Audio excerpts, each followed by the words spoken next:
નમસ્કાર દોસ્તો, સ્વાગત છે આપ સર્વનું તમારી પોતાની YouTube channel ocean coaching classes પર. મિત્રો, આજે આપણે ધોરણ 6ની જે વિજ્ઞાન વિષયની પ્રથમ સત્રાંત પરીક્ષા આવી રહી છે, એટલે કે ઓક્ટોબર 2025ની અંદર જે પ્રથમ સત્રાંત પરીક્ષા છે તેનું જે વિજ્ઞાન વિષયનું મોસ્ટ આઈએમપી પ્રશ્નપત્ર છે તેનું સચોટ અને સંપૂર્ણ સોલ્યુશન આપણે આ વિડીયોમાં જોઈશું. મિત્રો, આપણી આ ચેનલ ઉપર ધોરણ 6ના જે પ્રથમ સત્રાંત પરીક્ષા ઓક્ટોબર 2025માં આવી રહી છે તેના દરેક વિષયના બ્લુ પ્રિન્ટ પ્રમાણેના અધ્યયન નિષ્પત્તિ પ્રમાણેના મોસ્ટ આઈએમપી પ્રશ્નપત્ર 80 ગુણના જે છે તે તૈયાર થઈ ચૂક્યા છે. પ્રશ્નપત્ર પણ મળી જશે અને સાથે સાથે તેનું સોલ્યુશન પણ મળી જશે. તો દરેક વિદ્યાર્થીઓ, વાલીઓ અને શિક્ષક મિત્રોએ અવશ્ય આ જે પ્રશ્નપત્ર અને તેના સોલ્યુશન છે તે મેળવી અને તેનો અભ્યાસ કરી લેવો. તે તમારી પ્રથમ સત્રાંત જે પરીક્ષા છે તેની તૈયારી માટે તમને ખૂબ જ ઉપયોગી થશે. કુલ 80 ગુણનું પ્રશ્નપત્ર છે. 10/10/2025ને શુક્રવારના રોજ આ પ્રશ્નપત્ર જે છે તમારું લેવાવાનું છે. તો અહીંયા નંબર પણ આપેલો છે 70 46 22 22 54. આ નંબર ઉપર કોન્ટેક્ટ કરી સંપર્ક કરી અને આ સોલ્યુશનની PDF અવશ્ય મેળવી લેજો. ચાલો તો શરૂ કરીએ આપણે ધોરણ 6 પ્રથમ સત્રાંત પરીક્ષા વિષય વિજ્ઞાન. એમાં પ્રશ્ન નંબર 1 નીચે આપેલા ગુણધર્મોના આધારે મને ઓળખો. દરેકનો એક ગુણ છે જેના કુલ 6 માર્ક્સ છે. પહેલું, હું તેલી ખાદ્ય પદાર્થમાં જોવા મળતો મુખ્ય પોષક ઘટક છું, તો જવાબ આવશે ચરબી. બીજું, હું ખાટા ફળોમાં રહેલું વિટામિન છું, તો વિટામિન C. ત્રીજું, મારી ઉણપના કારણે દ્રષ્ટિની ખામી સર્જાય છે, તો જવાબ આવશે વિટામિન E. ચોથું, હું વનસ્પતિને જમીન સાથે જકડી રાખતું વનસ્પતિનું અંગ છું, તો જવાબ આવશે મૂળ. પાંચમું, હું પુષ્પમાં આવેલું નર પ્રજનન અંગ છું, તો જવાબ આવશે પુંકેસર. પાંચમું, હું મકાઈના પર્ણોમાં જોવા મળતો શિરાવિન્યાસનો પ્રકાર છું, તો જવાબ આવશે સમાંતર શિરાવિન્યાસ. મિત્રો, ધોરણ 3થી 8ની પ્રથમ સત્રાંત પરીક્ષા 2025 માટે ખાસ ઉપયોગી એવા મોસ્ટ આઈએમપી પ્રશ્નપત્ર અને પ્રશ્નપત્રના સોલ્યુશન આપણે તૈયાર કરેલા છે. આ પ્રશ્નપત્ર કેવા છે તો કે અધ્યયન નિષ્પત્તિ મુજબના છે, બ્લુ પ્રિન્ટ પ્રમાણે તૈયાર કરેલા છે, રેડી ટુ પ્રિન્ટ પ્રશ્નપત્ર છે, એટલે કે સીધી તમે ઝેરોક્સ કરાવી અને વિદ્યાર્થીઓની પરીક્ષા લઈ શકશો. અને બીજું કે તમારી શાળાના નામ સાથે પણ તમે આ પ્રશ્નપત્ર જે છે તે મંગાવી શકો છો. તો દરેક વિદ્યાર્થીઓ, શિક્ષકો અને વાલીઓએ અવશ્ય પ્રથમ સત્રાંત પરીક્ષાના બ્લુ પ્રિન્ટ પ્રમાણેના જે પ્રશ્નપત્ર છે તે મેળવી લેવા. ધોરણ 3, 4, 5 માટે 40 ગુણના છે, 6, 7, 8 માટે 80 ગુણના પ્રશ્નપત્ર છે. તો પરીક્ષાની તૈયારી કરવા માટે તમને ખૂબ જ ઉપયોગી થશે. અને મિત્રો, આ જે પ્રશ્નપત્ર છે એ તમને રેડી ટુ પ્રિન્ટ ફોર્મમાં દરેક પ્રશ્નપત્ર સાથે મળશે અને પ્રશ્નપત્રનું સોલ્યુશન પણ સાથે મળી જશે. અને એક વિષયની કિંમત માત્ર 60 રૂપિયા છે. અને વોટ્સઅપ પર પ્રશ્નપત્ર અથવા તો સોલ્યુશનની PDF જો તમારે જોઈએ છે તો નંબર આપેલો છે 70 46 22 22 54. આ નંબર ઉપર તમે કોન્ટેક્ટ કરી સંપર્ક કરી અને આ સોલ્યુશનની PDF તમે મંગાવી શકો છો. ત્યાર પછી છે પ્રશ્ન નંબર 1b, તફાવત લખો. દરેકના 2 ગુણ જેના કુલ 4 માર્ક્સ છે. તો ઉપણવું અને છડવું. તો ઉપણવું, અનાજમાંથી ફોતરાને દૂર કરવાની ક્રિયાને ઉપણવું કહે છે. છડવું, તો પાકના ડુંડામાંથી દાણાને દૂર કરવાની ક્રિયાને છડવું કહે છે. ઉપણવું, તો ઝડપી પવન દ્વારા હલકી અશુદ્ધિઓ દૂર થાય છે. આ ક્રિયામાં ડુંડા પર ચાલવામાં કે પછાડવામાં આવે છે. ઉપણવું, તો અનાજના દાણા નજીક પડે છે અને ફોતરા દૂર થાય છે અને છડવામાં અશુદ્ધિઓ રહી જાય છે. ત્યાર પછી છે વૃક્ષ અને છોડ.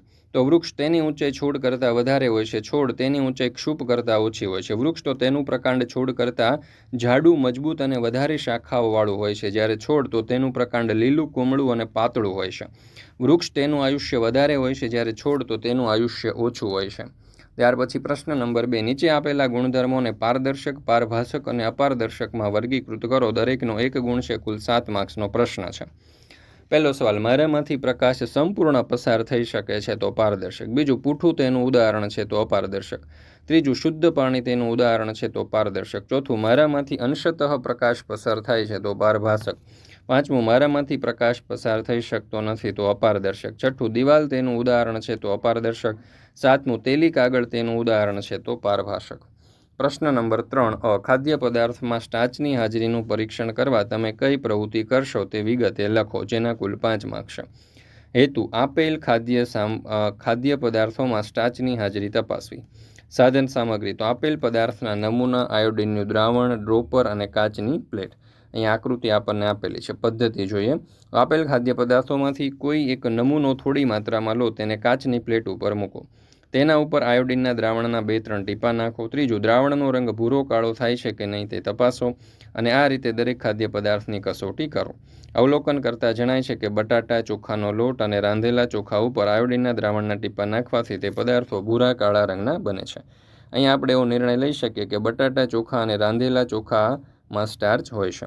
મિત્રો, ધોરણ 3 થી 8ની જે પ્રથમ સત્રાંત પરીક્ષા છે ને તેના માટે ખાસ ઉપયોગી એવા મોસ્ટ આઈએમપી પ્રશ્નપત્ર અને સોલ્યુશન તેના તૈયાર આપણે કરેલા છે. અને તે અધ્યયન નિષ્પત્તિ પ્રમાણેના છે, બ્લુ પ્રિન્ટ પ્રમાણેના છે અને રેડી ટુ પ્રિન્ટ ફોર્મમાં તમને મળી જશે.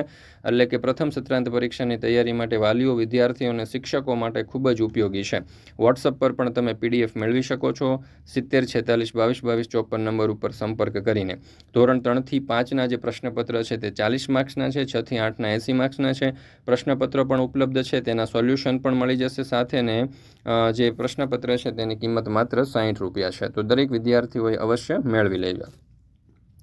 પ્રશ્ન નંબર 3બ, માંગ્યા મુજબ જવાબ આપો. કોઈ પણ બે, દરેકના 4 ગુણ છે. કુલ 8 માર્ક્સનો પ્રશ્ન છે. પહેલું, ઘઉંમાંથી કાકરા અને ફોતરા કેવી રીતે દૂર કરશો તે વિગતે વર્ણવો. તો ઉત્તર, ઘઉંમાંથી કાકરા અને ફોતરા દૂર કરવા નીચેની પદ્ધતિઓનો ઉપયોગ થાય છે. પહેલું, પવનમાં ઘઉંને સુપડા વડે ઉપણવામાં આવે છે. આથી તેમાંથી ફોતરા કે હલકો કચરો પવનને લીધે દૂર થાય છે.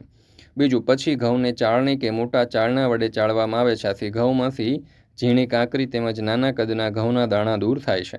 ત્રીજું, પછી ઘઉંમાંથી કાકરા હાથ વડે વીણીને દૂર કરવામાં આવે છે. આ રીતે ઘઉં સાફ થાય છે.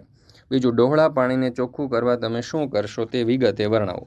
તો ડહોળા પાણીમાંથી ચોખ્ખું પાણી મેળવવા નિતારણ અને ગાળણ ક્રિયાનો ઉપયોગ કરવામાં આવે છે. ડહોળું પાણી ભરેલા પ્યાલાને 1 કલાક સ્થિર રહેવા દો. કલાક પછી જોતા કચરો માટી અને રેતી નીચે એકઠો થશે. કચરો, માટી અને રેતીને હલાવ્યા વિના પ્યાલાને ધીમેથી કાળજીપૂર્વક નમાવી સ્વચ્છ પાણીને એક બીકરમાં એકઠું કરો. આ રીતે મોટા ભાગનું પાણી બીકરમાં નિતારી લો. હવે સ્ટેન્ડ ઉપર ગળણી ગોઠવી ગળણીમાં ફિલ્ટર પેપરને વાળીને મૂકો અને ફિલ્ટર પેપરને ભીનું કરો. ગળણી નીચે એક ખાલી બીજો બીકર મૂકો અને નિતારેલા પાણીને ગળણીમાં ધીમે ધીમે પડવા દો અને બીકરમાં ગળાયેલા પાણીનું અવલોકન કરો. નિતારણ દ્વારા મેળવેલ પાણીમાં તરતી અશુદ્ધિઓ જોવા મળશે. ત્યારબાદ ગાળણ ક્રિયા દ્વારા મેળવેલ પાણી વધુ સ્વચ્છ હોય છે.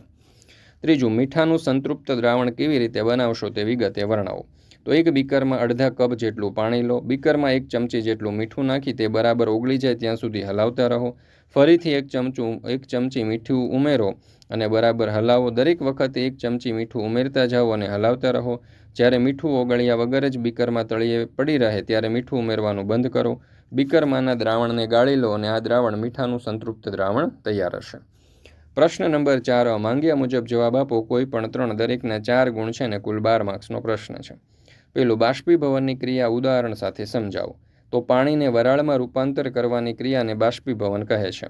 દરિયાના પાણીમાંથી મીઠું બાષ્પીભવનની ક્રિયા દ્વારા મેળવવામાં આવે છે. આ માટે દરિયાના પાણીને છીછરા ખાડામાં ભરવામાં આવે છે. સૂર્યની ગરમીથી પાણી ગરમ થઈ બાષ્પીભવન દ્વારા બાષ્પમાં ફેરવાય છે. થોડા દિવસોમાં પાણીનું સંપૂર્ણ બાષ્પીભવન થઈ પાછળ ઘન ક્ષારો રહી જાય છે. આ ક્ષારોમાં મહદઅંશે મીઠું હોય છે. આ ક્ષારોનું શુદ્ધિકરણ કર્યા પછી તેમાંથી સામાન્ય મીઠું મેળવવામાં આવે છે. બીજું, વનસ્પતિમાં ખોરાક બનાવવાની ક્રિયા તમારા શબ્દોમાં લખો. તો વનસ્પતિમાં ખોરાક બનાવવાની ક્રિયાને પ્રકાશ સંશ્લેષણ કહે છે. આ ક્રિયામાં વનસ્પતિ પોતાનો ખોરાક જાતે બનાવે છે. તે માટે વનસ્પતિના પર્ણોમાં હરિતદ્રવ્ય દ્વારા સૂર્યપ્રકાશની હાજરીમાં વનસ્પતિ પાણી, કાર્બન ડાયોક્સાઇડ અને ખનિજ ક્ષારના ઉપયોગથી વનસ્પતિ ખોરાકમાં કાર્બોદિત અને ઓક્સિજન છૂટો પડે છે. આ રીતે વનસ્પતિ પોતાનો ખોરાક જાતે બનાવે છે. ત્રીજો સવાલ, સાપ કેવી રીતે હલનચલન કરે છે તે સમજાવો. તો સાપને પગ હોતા નથી. તેના શરીરમાં લાંબો કરોડસ્તંભ હોય છે. તેના શરીરમાં પાતળા અનેક સ્નાયુઓ આવેલા હોય છે જે કરોડસ્તંભ, પાંસળીઓ અને ત્વચાને એકબીજા સાથે જોડે છે. સાપ સરકીને ચાલે છે. ચાલતી વખતે સાપ શરીરને વળાંક આપી ઘણા વલયો બનાવે છે. તેનો પ્રત્યેક વલય તેની આગળની તરફ ધકેલાય છે. આ ક્રિયાનું પુનરાવર્તન થતું રહે છે અને સાપ વળાંકવાળા માર્ગે આગળ વધતો રહે છે. તેના શરીરના સ્નાયુઓ મજબૂત હોવાથી તે અત્યંત ઝડપથી ગતિ કરી શકે છે. ચોથું, માછલી કેવી રીતે તરે છે સમજાવો. તો માછલી પાણીમાં તરવા શરીરનો અગ્રભાગ એક બાજુ વાળે છે અને પૂંછડી વિપરીત દિશામાં વાળે છે. પછી માછલી પોતાના શરીરને વાળે છે ત્યારે તીવ્રતાથી તેની પૂંછડી બીજી દિશામાં વળી જાય છે. આના પરિણામે માછલીને પાણીમાં ધક્કો લાગે છે અને માછલી આગળ તરફ ખસે છે. આવા પ્રકારના ક્રમિક ધક્કાઓ દ્વારા માછલી આગળ તરફ વધતી જાય છે. પૂંછડીના મીનપક્ષ આ કાર્યમાં મદદ કરે છે. માછલીના શરીર ઉપર બીજા મીનપક્ષ આવેલા હોય છે. તે તરતી વખતે પાણીમાં સંતુલન જાળવવા તથા દિશા બદલવામાં સહાય કરે છે. પ્રશ્ન નંબર 4બ, નીચેના વિધાનો ખરા છે કે ખોટા તે જણાવો. દરેકના 1 ગુણ છે. 6 માર્ક્સનો પ્રશ્ન છે. પહેલું, ચરબી આયોડિન સાથે રંગ પરિવર્તન આપે છે, તો જવાબ આવશે ખોટું.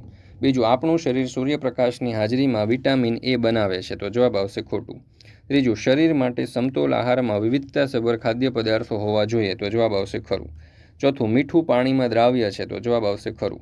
પાંચમું, દરેક પ્રાણીઓની ચાલ એક સમાન હોય છે, તો જવાબ આવશે ખોટું. છઠ્ઠું, ગોકળ ગાય અતિ ઝડપથી ગતિ કરે છે, તો જવાબ આવશે ખોટું. પ્રશ્ન નંબર 5, આપેલ આકૃતિમાં નામ નિર્દેશન કરો. દરેકનો એક ગુણ છે. કુલ 4 માર્ક્સનો પ્રશ્ન છે. તો પહેલું પુષ્પ છે, બી પ્રકાંડ છે, સી પર્ણ છે અને ડી મૂળ છે. ત્યાર પછી છે પ્રશ્ન નંબર 6 પુષ્પની આકૃતિ દોરી કોઈ પણ બે ભાગનું નામ નિર્દેશન કરો. તો અહીંયા પુષ્પ અને આ પ્રકાંડ. ત્યાર પછી અહીંયા પાન પણ તમે લખી શકો. અથવા તો છે સ્ત્રી કેસરની આકૃતિ દોરી કોઈ પણ બે ભાગનું નામ નિર્દેશન કરો. તો અહીંયા તમે સર્વપ્રથમ જોશો તો પરાગાશય અને અહીંયા બીજાશય. ત્યાર પછી છે પ્રશ્ન નંબર 6, વૈજ્ઞાનિક કારણ આપો. કોઈ પણ 3, દરેકના 3 ગુણ છે અને 9 માર્ક્સનો પ્રશ્ન છે. પહેલું, વધુ પડતો ચરબીયુક્ત ખોરાક ખાવાથી શરીર માટે નુકસાનકારક છે. તો જ્યારે આપણે જરૂરિયાત કરતાં વધારે ચરબીવાળો ખોરાક ખાઈએ છીએ ત્યારે વપરાયા વગરની વધારાની ચરબી આપણા શરીરમાં જમા થવા લાગે છે. શરીરમાં આ રીતે સતત ચરબી જમા થવાથી શરીરનું વજન ખૂબ જ વધી જાય છે. આ સ્થિતિને મેદસ્વીતા કહે છે. મેદસ્વીતાના કારણે હૃદયરોગ, લોહીનું ઊંચું દબાણ, ડાયાબિટીસ અને બીજા અનેક રોગો થવાનું જોખમ વધી જાય છે. ત્યાર પછી છે પક્ષી હવામાં ઉડી શકે છે. તો પક્ષીઓના હાડકાં છિદ્રિષ્ટ અને હલકા હોય છે. શરીરમાં વાતાશયો હોય છે તથા શરીર ઉપર પીછાનું આવરણ હોય છે. આથી શરીર વજનમાં હલકું રહે છે. તેમના અગ્ર ઉપાંગોનું પાંખોમાં રૂપાંતર થયેલું હોય છે, જે હવામાં ઉડવા માટે મદદરૂપ બને છે. તેમના ખભાના હાડકાં મજબૂત હોય છે. છાતીના અસ્થિઓ ઉડ્ડયન સ્નાયુઓને જકડી રાખવા માટે રૂપાંતરિત થયેલા હોય છે, જે પાંખોને ઉપર નીચે કરવામાં સહાયરૂપ થાય છે. તેમનું શરીર ધારારેખીય રચનાવાળું હોય છે, જેથી ઉડતી વખતે હવાનો અવરોધ ઓછો નડે છે. આ બધા અનુકૂલનોને લીધે પક્ષીઓ હવામાં સરળતાથી ઉડી શકે છે. ત્રીજું, આપણા ઘૂંટણ એક જ દિશામાં વળી શકે છે. તો ઉત્તર, આ ગતિ મિજાગરાવાળા બારણાની ગતિ જેવી છે. મિજાગરાવાળા બારણાની ગતિ અંદરની બાજુ અથવા તો બહારની બાજુ હોય છે, જેથી ઘૂંટણ અને કોણી આગળના મિજાગરા સાંધા આગળ હાડકાનું હલનચલન એક જ દિશામાં થઈ શકે. ચોથું, નબળી દ્રષ્ટિવાળા વ્યક્તિઓએ લીલા પાંદડાવાળા શાકભાજી ખાવા જોઈએ. તો ઉત્તર, લીલા પાંદડાવાળા શાકભાજીમાંથી આપણા શરીરને જરૂરી વિટામિન અને ખનિજ ક્ષાર પૂરતા પ્રમાણમાં મળી શકે છે. ઉપરાંત લીલા પાંદડાવાળા શાકભાજીમાં રહેલા રેસાઓ ખોરાકનું અન્ન માર્ગમાં આગળ વધારવામાં અને અપાચિત ખોરાકને સરળતાથી દૂર કરવામાં સહાયક બને છે. તેથી આહારમાં લીલા પાંદડાવાળા શાકભાજી લેવા જોઈએ. પ્રશ્ન નંબર 7, વિસ્તૃત જવાબ આપો. કોઈ પણ 3, દરેકના 3 ગુણ છે અને 9 માર્ક્સનો પ્રશ્ન છે. એમાં પહેલું, ત્રુટિજન્ય રોગો નિવારવા તમારા સૂચનો જણાવો. તો મિત્રો, આજે પ્રથમ સત્રાંત પરીક્ષા 2025 છે, તેના દરેક વિષયના જે મોસ્ટ આઈએમપી બ્લુ પ્રિન્ટ પ્રમાણેના અધ્યયન નિષ્પત્તિ પ્રમાણેના પ્રશ્નપત્ર અને તેના સોલ્યુશન આપણી ચેનલ ઉપર મુકાઈ ચૂક્યા છે. તો જરૂરથી આ પ્રશ્નપત્ર અને તેના સોલ્યુશનનો અભ્યાસ કરી અને એની PDF મેળવી લેજો તમારી પરીક્ષાની તૈયારી માટે. અને સાથે સાથે આ પરીક્ષાની સારામાં સારા ગુણ પ્રાપ્ત કરવા માટે તમને ખૂબ જ ઉપયોગી થશે. બીજું, તમારા ઘરે ખોરાક રાંધતા સમયે પોષક દ્રવ્યો દૂર ન થાય તે માટે શું કાળજી રાખશો? તો અહીંયા તમને પ્રશ્ન આપેલો છે, જવાબ પણ સરસ રીતે આપણને આપેલો છે. તમે વિડીયો સ્ટોપ કરીને પણ આનો અભ્યાસ કરી શકો છો, અથવા તો સમગ્ર સોલ્યુશનની PDF પણ મેળવી શકો છો. નંબર તમને અહીંયા નીચે આપેલો છે, 70 46 22 22 54. આ નંબર ઉપર કોન્ટેક્ટ કરી તમે આ સમગ્ર સોલ્યુશનની PDF મેળવી શકો છો. ત્યાર પછી છે ચોથો સવાલ, ખુલ્લા મેદાનોમાં જોવા મળતી કેટલીક વનસ્પતિઓને ઘરની અગાસી ઉપર વાવવાનું કેમ પસંદ કરશો નહીં, તે અંગે તમારા સૂચનો જણાવો. તો એ પ્રશ્નનો જવાબ પણ આપણે અહીંયા ખૂબ જ સરસ રીતે દર્શાવેલો છે. ત્યાર પછી છે પ્રશ્ન નંબર 7 નીચેનામાંથી યોગ્ય વિકલ્પ પસંદ કરો, જેના કુલ 6 માર્ક્સ. પહેલું, આયર્નની ઉણપથી કયા રોગ થાય છે? તો ગોઈટર. કઠોળમાં મુખ્યત્વે કયું પોષક ઘટક હોય છે? તો પ્રોટીન. તમારા ઘરે લોટ ચાળવા કયું સાધન વાપરશો? તો ચાળણી. ચોથું, દુકાનદારે ચોકલેટ કેવા પ્રકારની બરણીમાં રાખવી જોઈએ? તો જવાબ આવશે પારદર્શક. ઘરમાં ઉજાસ માટે બારીઓ કાચ કેવા ન રાખવા જોઈએ? તો પારભાષક. કાંકરાએ વીણવું તો ફોતરા ઉડાડવાએ ઉપણવું. મિત્રો, અહીંયા આપણે આ ધોરણ 6નું વિજ્ઞાન વિષયનું પ્રથમ સત્રાંત પરીક્ષા 2025નું બ્લુ પ્રિન્ટ પ્રમાણેનું અધ્યયન નિષ્પત્તિઓ આધારે તૈયાર કરેલું આ જે મોસ્ટ આઈએમપી પ્રશ્નપત્ર છે તેનું સોલ્યુશન પૂર્ણ કરીએ છીએ. મિત્રો, આપણી આ ચેનલ ઉપર ધોરણ 3 થી 8ના દરેક વિષયના બ્લુ પ્રિન્ટ પ્રમાણેના અધ્યયન નિષ્પત્તિ મુજબના પ્રશ્નપત્ર અને તેના સોલ્યુશન તૈયાર થઈ ચૂક્યા છે. તેની PDF મેળવવા માટેની તમને અહીંયા નંબર આપેલો છે, 70 46 22 22 54. આ નંબર ઉપર કોન્ટેક્ટ કરી સંપર્ક કરી અને આ સોલ્યુશનની PDF મેળવી લેજો.